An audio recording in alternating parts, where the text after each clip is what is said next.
일찍이 결혼할 수밖에 없는 사정에 의해서 결혼을 하는 것이죠. 그 나라의 법에서도 불법입니다. 그럼에도 불구하고 함께 양식을 얻고자 하는 가족들은 눈물을 흘리며 딸을 시집을 보낸다고, 우리가 보기에는 목에다가 주렁주렁 달려있는 목걸이 같은 그것이 이 아이를 시집 보냅니다. 누구든지 이 아이를 사서 데리고 가세요. 그렇게 표시하는 겁니다. 그래서 그 목걸이를 보고서 저 아이는 얼마의 대가를 지불하고 데리고 오면 되구나 생각하고 10살도 되지 아니하는 그 어린 소녀를 50대 아저씨가 소 4마리를 주고 사가는 장면도 봤습니다. 그 나라의 가치로 보면 4만 원이면 그 아이가 공부도 할 수 있고 생활도 할 수 있는데 그 4만 원이 없기 때문에 그 조언할 수밖에 없는 그런 사정. 인간의 최소한 인간의 가치, 인간의 존엄성을 인정받지 못하는 그런 비참한 광경을 보게 되었습니다. 지금 북한군은 러시아에 또 다시 3만 명 이상 전쟁터에 총알바지가 되어져서 파병한다는 소식을 들었습니다. 왜 그렇게 그 젊은이들이 어디로 끌려가고 어떻게 죽을지도 모르는 그런 일들을 한 정부가 할 수밖에 없는가? 그들이 그렇게 파병하고 얻는 대가가 뭐냐고 하면 러시아의 신무기를 도입할 수 있고 기술을 배우겠다고 하는 것.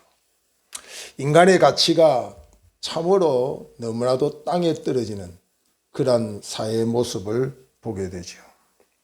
지금 우리는 말세라는 말을 많이 사용합니다. 말세 중에도 끝의 무렵을 말세지말이라는 말을 씁니다.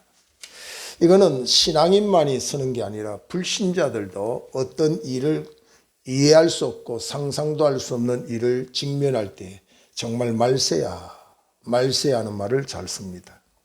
근데 그것은 성경에 명확하게 여러 차례 계속 반복하여서 오늘 이 시대를 살아가는 우리들이 현실을 직시하기를 원하고 지금의 시대가 바로 말세다. 불신앙인은 알 수 없지만 우리 신앙인에게 말세는 바로 주의 재림과 심판을 의미하기 때문에 영혼의 길과 생명과 사망의 길이 놓여져 있는 이 심판의 시간이 다가왔다는 사실을 보여주고 있는 건데, 지금 현실의 모습은 마태복음 24장 37절 이하에 보면 노아의 때와 같이 인자의 임함도 그러하니라. 홍수 전에 노아가 방주에 들어가던 날까지 사람들은 먹고 마시고 장가들고 시집가고 멸망의 심판을 당하면서까지도 그 문턱에 왔음에도 불구하고 세상 쾌락에 하나님의 뜻을 잊어버리고 사는 이 땅의 현실이 노아의 때와 같이 롯의 심판 앞에서 롯의 사이는 롯의 그 심판을 경고하는 소리에 농담으로 들었다.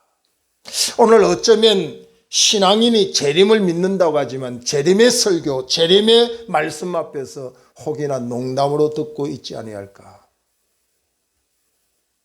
이렇게 멸망의 심판 앞에서도 깨어나지 못하는 그 땅을 하나님이 더 이상 용납할 수 없어서 롯의 때, 노아의 때 심판하는 모습이 우리에게 보여줄 때 우리는 어떤 대처를 이 시간 해야 될까?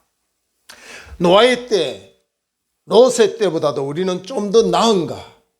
그렇지 않으면 그때와 똑같은 성경의 말씀이 우리에게 지금 이루어졌다고 생각하는가? 썩고 부패함은 정치계를 봐서도 알 수 있습니다. 가장 일선에서 백성들의 지도자가 될 정치인들의 모습을 보면 믿을 만한 사람을 뽑는 게 아니라 그래도 최선을 뽑는 게 아니라 차선을 뽑을 수밖에 없는 오늘의 우리의 한국 땅의 이 정치인들의 모습 속에서 우리는 너무나도 가슴이 아프지 않을 수 없습니다. 저는 지도자를 정말 믿을 수 있을까? 저가 행하는 정부가 믿을 수 있을까 할 정도의 의아심을 품은 채 우리가 가고 있습니다. 청문회에 각 부처의 장관들을 하나같이 다 부패합니다. 감추고 변명을 해도 눈 뜨고 귀 있는 백성이 모를 리는 없습니다. 그래도 속입니다. 이렇게 외형적으로 화려하고 멀쩡해 보이지만 속은 썩고 문드러져 있는 그들의 모습 속에서 우리 자신도 발견합니다. 우리의 모습은 그렇지 않은가? 형식과 위선과 거짓을 우리는 습관화되어 가지고 오늘 이 시대를 이 포장 문화가 발달한 시대라 그렇게 말하거든요. 도금을 얼마나 잘하는지 금도금을 하면 진짜 금인 것 같아요. 분별이 안 됩니다. 그래서 중국에 가면 여행객 가이드가 이런 말을 합니다. 차이나. 가이드가 꼭 이런 이야기를 한다. 차이납니다. 그걸 꼭 이야기해 줍니다. 차이난다. 진짜가 아닌 게 너무 많다 이 말이에요. 그래서 못 모르고 진짜 같은 롤렉스를 와 이렇게 사냐고 몇 개씩 사오다가 보면 다 가짜예요. 가짜. 차이 난다. 근데 그것이 오늘 우리 한국 땅은 안 그러냐. 무화과 나무 잎사귀가 무성해서 예수님은 시장기에 달래기 위해서 가까이 갔습니다. 잎사귀는 무성한데 예수님이 찾고자 하는 열매는 없습니다. 예수님께서 여러 해 그 땅만 버리고 차지하는 이 무화과 나무를 저주할 수밖에 없었습니다. 모양은 기대하게끔 만들어 놨는데 실상은 기대할 수 없는 모습. 바리새인의 모습이 그런 모습이었고 초대 아시아 7교회 중에서 4대 교회가 실상이 모양은 살아있으나 실상은 보니까 죽었다. 바로 헛수아비 같은 모습. 마네킹 같은 모습들이 줄비에 있는 마치 에스겔 골짜기에 에스겔의 환상 속에 보인 마른 뼈의 모습, 그 모습이 오늘 우리 현대인에게 보여지고 있다는 사실을 우리가 목격하는 그런 시대입니다. 그래서 오늘 본문 12절에는 이 말씀을 우리에게 하고 있습니다. 가장 지금 초비상책으로 오늘 깨어있는 성도들에게 말씀하고 있는 말씀이 12절에 너희가 자기를 위하여 공의를 심고 인애를 거두라. 너희 묵은 땅을 기경하라. 너희 묵은 땅을 기경하라. 우리의 전반기에 우리의 심령, 우리의 교회의 사정, 우리의 가정의 모습, 우리의 자녀의 모습, 이 사회의 모습을 보면 그야말로 묵은 땅이 아니었던가. 갈아엎어야 되는 농사를 지을 만하고 열매를 기대할 만한 옥토의 모습은 전혀 없고 묵은 땅. 땅만 모양만 땅이지 실상은 죽은 땅. 아무 열매도 기대할 수 없는 그런 땅이 2025년도 우리 사회, 우리 가정, 내 개인의 모습은 아닌가. 초비상적으로 하나님이 이 하반기에 우리를 살려주신 이유, 존재 이유가 묵은 땅을 방치하는 것이 우리의 사명이 아니라 묵은 땅을 기경하라. 여러분 딱따고 메마른 그 땅은 일구어서 부드럽게 하고 옥토가 만들어진 상태의 씨를 뿌려야 열매를 기대할 수가 있죠. 옥토가 안 됐는데 열매를 기대하고 길가밭에 뿌리고 돌짝밭에 뿌리고 가시밭에 뿌린다고 해서 열매가 맺을 수가 없다는 거죠. 우리 심령이 어떤 밭인가를 성경은 비유를 들어서 4가지 밭으로 길가밭은 뿌려놓으면 새가 와서 금방 주워 먹으니까 열매를 기대할 수가 없고 돌짝밭에 기운을 막아 성장할 수 없고 가시밭도 성장의 기운을 막아버리니까 성장할 수 없는 밭이에요. 그래서 이 기경하라는 것은 무슨 밭으로? 옥토의 밭으로 만들어라. 그래야 30배, 60배, 100배 열매를 맺을 수 있다는 거죠. 오늘 이 시대를 마태복음 11장 15절 이하에 이렇게 표현합니다. 피리를 불어도 춤추지 않고 슬피 울어도 가슴을 치지 않는 시대가 오늘 시대다. 많은 사람이 정말 흥겹고 즐겁고 정말 기쁜데도 불구하고 그것은 헛상이에요. 실질적으로는 그렇지 않아요. 마치 배우들의 모습. 여러분, 배우들이 웃는다고 진짜 웃는 게 아니에요. 그는 슬피 속으로 울면서도 배우기 때문에 웃는 역할을 해야 돼요. 배우들이 운다고 해서 진짜 우는 게 아니에요. 그는 지금 너무 기쁜데도 배우 역할을 위해서 우는 거예요. 마찬가지로 저와 여러분이 이 묵은 땅이 되면 슬픔 현장에 진정한 슬픔이 없어요. 반응이 정상이 아니다 이 말이에요. 배우 같아 이 말이에요. 그리고 우리 인생의 모습이 형식과 윗선의 모습을 마치 배우짓한다 하는 말을 우리가 사용하거든요. 정상적인 반응, 감동, 변화가 없는 오늘의 시대를 보여주는 겁니다. 더 이상 방치하면 안 된다는 거죠. 기경하지 아니하고 더 이상 그곳에 씨를 뿌린들 헛수고다 이 말이에요. 그러니까 이제 하반기의 시작 오늘 첫 주를 통해서 우리의 마음을 새롭게 해야 돼요. 물론 우리의 마음이 작심한들 3일을 못 가서 작심삼일이라는 말은 있지만 그러나 또 시도해야 됩니다.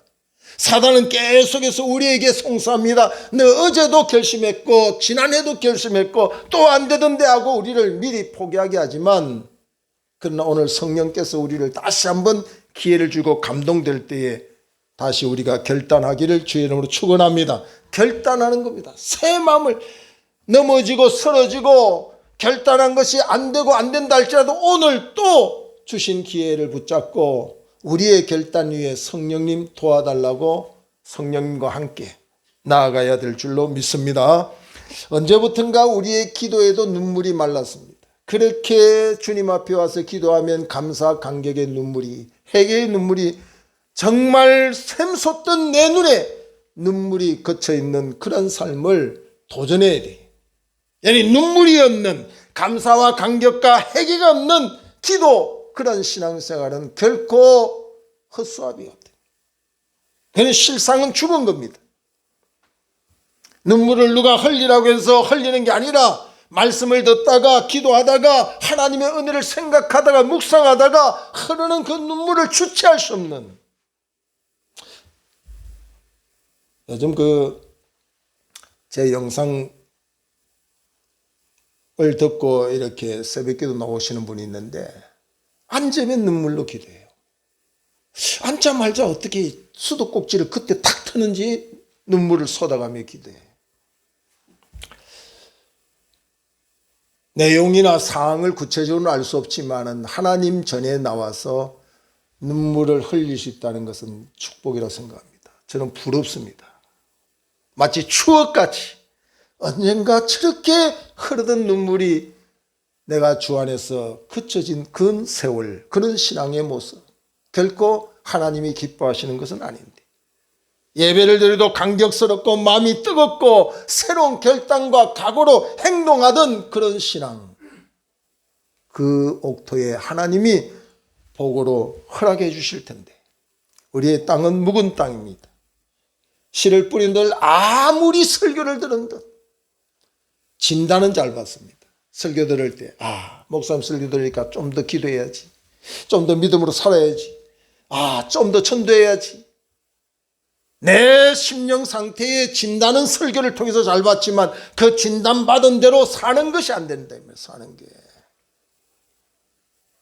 땅이라고 모두 정상이 아니죠. 이 기경해야 될 묵은 땅, 그건 땅이라고 말할 수 없어요. 땅의 기능이 이미 마비된 상태입니다. 기경하지 아니하고는 새로운 땅이 될 수가 없습니다. 화려한 교회당, 이 화려한 교회당이니까 이것은 뭐 더 이상 기경할 것 없겠지. 하나님 보실 때 묵은 땅 같은 교회들이 많습니다. 신자의 옷을 입었다고 해서 하나님 앞에 정말 인정받을 수 있는 그런 옥토 같은 심령을 가진 성도일까요? 오늘 우리에게 말씀하고 있습니다. 더 이상 안주하고 방치할 때 우리는 하나님의 심판을 받을 수밖에 없다는 사실을 소개하는데 13절에 너희는 악을 바꿔라 죄를 거두고 거짓 열매를 먹었나니 이는 내가 내 길과 내 용사의 많음을 의뢰하였음이니라. 사람들은 그럽니다. 그냥 때 되면 묵은 땅이 옥토되겠지. 그런 사고. 상식적으로는 묵은 땅은 절대로 기경하지 않고는 옥토가 될 수 없는데도 불구하고 세월이 흐르면 우리 가정이 묵은 땅에서 옥토되겠지.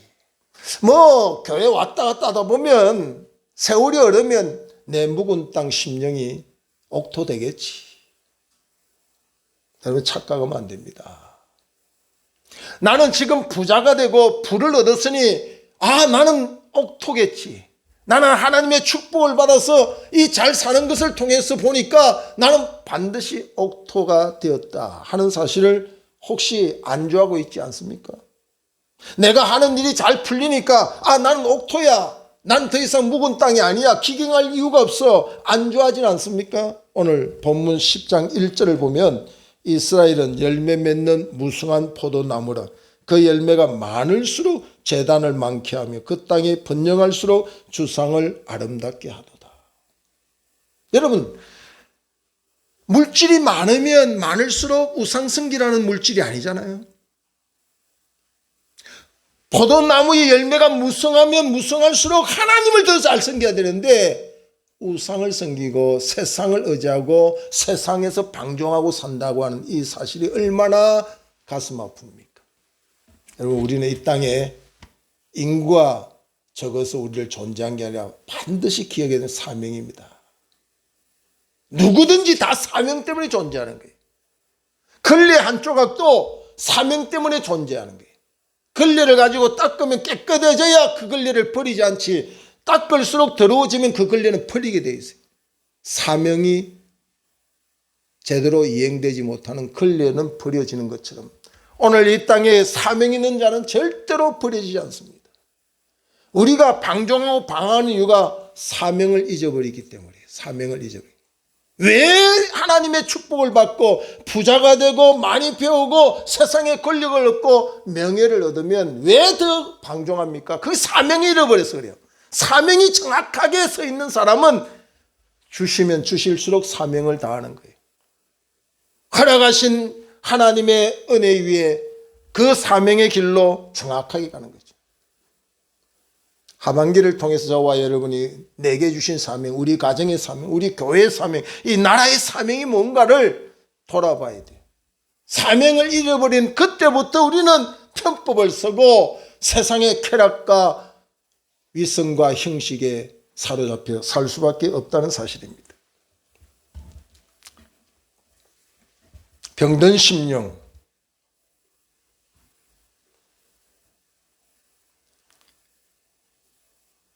오늘 부끄러운 땅을 가지고도 세월이 지나가면 시간이 지나가면 어떻게 보다 보면 여행으로 다행으로 어떤 주어진 기회로 뭐가 잘 되겠지. 여러분, 어떤 일에 대하여 인정받고 세워진 사람들, 불법이 아니고 정확하게 진리대로 가는 사람이 세워지는 그 모습 속에는 반드시 몸부림치는 흔적을 찾을 수 있습니다. 바울이 바울된 것은 날마다 자신을 쳐서 복종시켰어요. 이 미혹의 시대, 유혹 많은 시대에 그가 사명으로 가는 그 길은 자기를 죽일 수밖에 없는, 자기 불쑥불 쏠르는 욕망을 그대로 방치하고 묵은 땅의 상태에 서서 바울이 되었겠습니까? 그렇게 신나는 인생, 병든 자를 막 치료하고 기적이 일어나고 이렇게 많은 사람이 바울을 향하여 신이라고 경배할 정도의 대상이 됐는데 바울인들 교만하지 않겠습니까? 오죽하면 하나님이 그의 간절한 기도에도 불구하고 그 질병의 가시를 그대로 두었겠어요. 너무 자고하지 않도록. 하나님은 나를 나보다 더 잘 아세요. 하나님 왜 이렇게 지금 나를 방치합니까? 그렇게 생각하기 이전에 방치할 수밖에 없는 하나님의 편에서 이해를 해보라는 말이죠. 내 편에서 자꾸 지금쯤은 하나님이 역사해 주셔야 되지 않습니까? 지금쯤은 하나님이 나에게 은혜를 베풀어 줘야 되지 않습니까? 하고 하나님께 원망하고 잘못된 시각으로 바라보지 말고 하나님의 편에서. 자식이 효자가 되려면 부모의 편에서 이해를 해봐야 돼요. 자기 편에서 이해를 하면 죽었다 깨도 효자가 안 돼요. 신앙인이 수십 년 교회 나오고 직분이 어떻게 됐든 자기 편에서 계속 신앙생활하는 사람은 절대로 하나님 앞에 합당한 성도가 될 수 없어요. 그건 묵은 땅이에요. 묵은 땅. 그 사실을 깨달을 때 회개가 나오는 거예요. 터지는 눈물로 회개하는 거예요. 자기의 만족이 사명이 아닙니다. 내 욕망의 성취가 사명이 아닙니다. 나를 죽이고 쳐서 복종시키는 일이 있을지라도 좁은 길로 내버려 두는 주의 길이라 할지라도 하나님이 내게 깨우쳐 주는 건 그 사명이다 하면 가야 돼요. 오늘 죄를 심고 악을 심으면서 의를 거두겠다고 하는 착각을 버려야 돼요. 뿌린 것이 죄를 뿌리고 결과가 좋기를 기대하는 그것은 결코 스스로 속이는 일이에요. 그것은 결코 합당치 않습니다. 영혼 불변의 진리가 성경에 있습니다. 갈라디아서 6장 7절에 보면 스스로 속이지 말라. 하나님은 여김을 받지 아니하시나니 사람이 무엇으로 심든지 그대로 거두리라. 이거는 변할 수 없는 진리입니다. 영으로 심으면 영을 거두지만 육을 심으면 육을 거두게 되죠. 사망을 심는데 생명을 거둘 자가 누가 있겠습니까? 묵은 땅은 이전에는 그래도 기름진 땅, 설만한 땅 그렇게 되었을 때도 있었습니다. 그러나 방치해버리고 버려졌어. 아무도 가꾸지 않고 기경하지 않으니까 그 땅이 죽은 땅, 설모없는 땅이 되었다는 거죠. 그런 이야기하죠. 옛날에 내가 그렇게 잘 믿었는데 그런 한때가 있었을 때. 그러나 주님이 오늘 우리에게 들려주시는 말씀은 묵은 땅을 기경하라. 예전에 내가 어떻게 그 심령이 어떻게 됐는지 모르지만 지금 너의 상태가 묵은 땅이 아닌가. 씨를 뿌리고 싶어도 뿌릴 수 없는 그런 묵은 땅은 아닌가. 우리를 돌아보라는 거죠.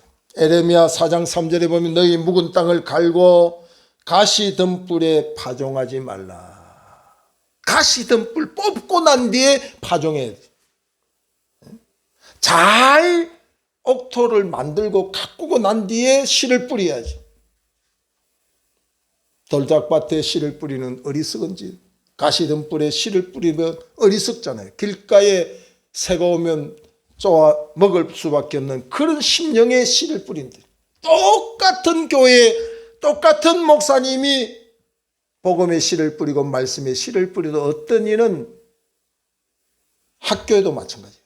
불량 학생, 불량 신자, 모범 신자도 돼요. 똑같은 설교를 듣고 어떤 사람은 시험에 빠지고 어떤 사람은 더 성장합니다.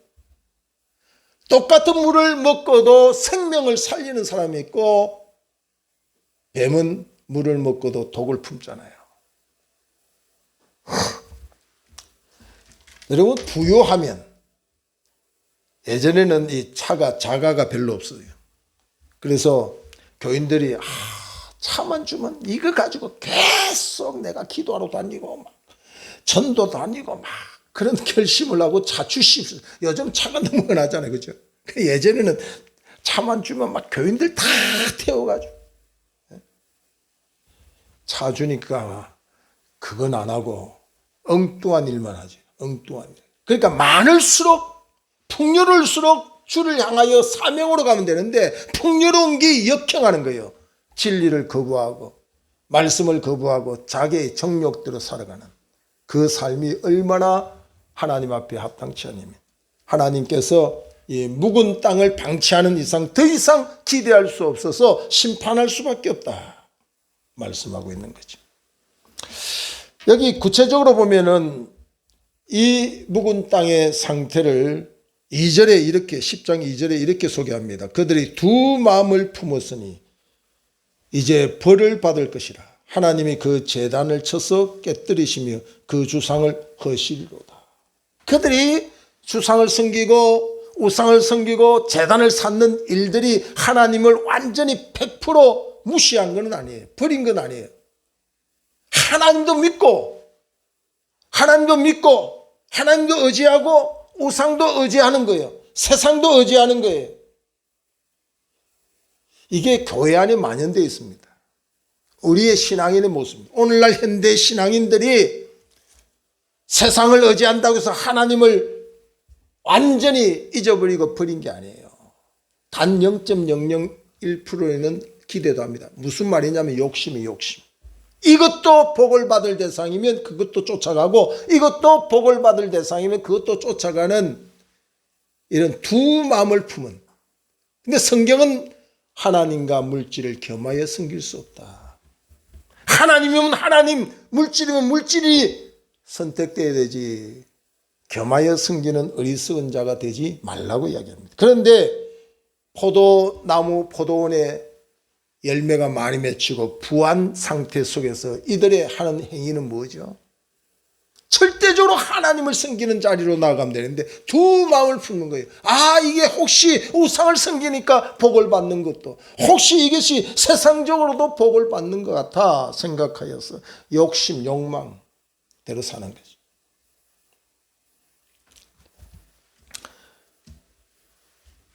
13절에 보면은 너희는 악을 바꿔라 죄를 거두고 거짓 열매를 먹었나니 이는 내 길과 내 용사의 많음을 의뢰하였습니다. 하나님을 의뢰할 하나님의 백성이 하나님을 의뢰하는 것보다 세상 용사, 세상에 의지할 게 너무 많아. 지금 우리 현대 문화가 발달하고 우리가 풍요 속에서 축복이라고 말할 수 있지만은 그러나 이 풍요를 잘 선용하지 못하고 악용하면 축복이 아니라 저주가 되는 거예요. 하나님을 의지하기보다는 세상을 더 의지할 수 있는 그런 시대가 오늘 시대입니다. 여러분 병원이 찾기가 어렵고 병원 한번 가려고 하면 그렇게 힘든 시골 오지 같은 데서는요. 병원 찾아갈 상황이 안 되니까 뭐부터 하는 거예요? 신앙인은 기도부터 하는 거예요. 병원을 무시하라는 게 아니라 그만큼 하나님 앞에 간절할 수밖에 없어요. 그래서 우리가 정말 환경이 좋아졌다고 해서 잘 믿는가? 풍요로우면 더 잘 믿는가? 풍요로우면 그렇지 않습니다. 오늘 이 시대에 묵은 땅을 향하여 기경하라는 말은 회개하라는 거죠. 회개하라. 여러분 깨끗한 그릇에 깨끗한 것을 담지요. 성령을 기름 부었듯이 성령으로 충만하기를 기도하면서 내 심령은 더럽고 추한 상태에서 뭘 부어달라. 그런 무당푸닥거리하는 그런 사마니즘 신앙에서는 그럴 수 있어요. 죄는 실컷 짓고도 사마니즘 신앙에서는 그 1,000,000원짜리 그 우상 앞에 드리는 그 채물만 드리면 뭐가 다 되는 것처럼 그들이 막 속이잖아요. 당신은 좀 심각한 문제가 있기 때문에 1억짜리 상을 차려야 돼. 그러면 1억짜리 상을 차리면서 그 사람은 뭐 하냐면 세상에 할 거 다 해도 그거 아무 상관없어요. 회개라는 단어와는 전혀 상관없이 자기 멋대로 살다가도 우상 제물을 잘 이렇게 준비해서 드리면 뭐가 일이 되는 것처럼 교회 나온 신앙인들도 착각한다 이 말이죠. 세상에 자기 욕망대로 살다가도 예배 한번 드리면 뭐가 되는 것처럼. 그래서 우리는 반드시 하나님의 부으심, 하나님의 그 은혜의 축복을 받기 위해서는 반드시 우리가 해야 될 것은 회개입니다. 회개하지 아니하고 말씀을 받고 회개하지 않고 은혜를 받고 회개하지 않고 문제를 해결하겠다. 그건 스스로 속이는 겁니다.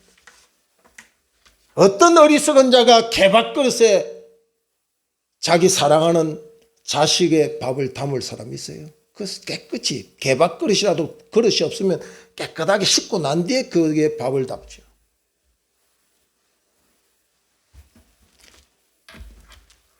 오늘 우리에게 다시 한번 기회를 주실 때 12절에 너희가 자기를 위하여 공의를 심고 진리를 심고 생명을 심고 인애를 거두라. 사랑을 거기에 거둘 수 있는 거예요. 진리대로 가니까 사랑이 임하는 거예요. 말씀대로 가니까 하나님의 은혜가 임하는 거예요.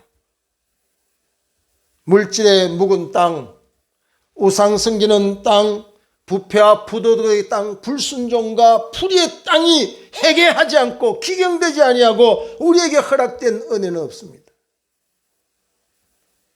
지금 고린도서 6장 1절 이하에 보면 지금이 은혜 받을 때이라고 말씀하고 있습니다. 사단은 계속해서 지금 바쁘니까 내일부터라고 우리를 미혹하지만 우리는 거기에 속으면 안 됩니다.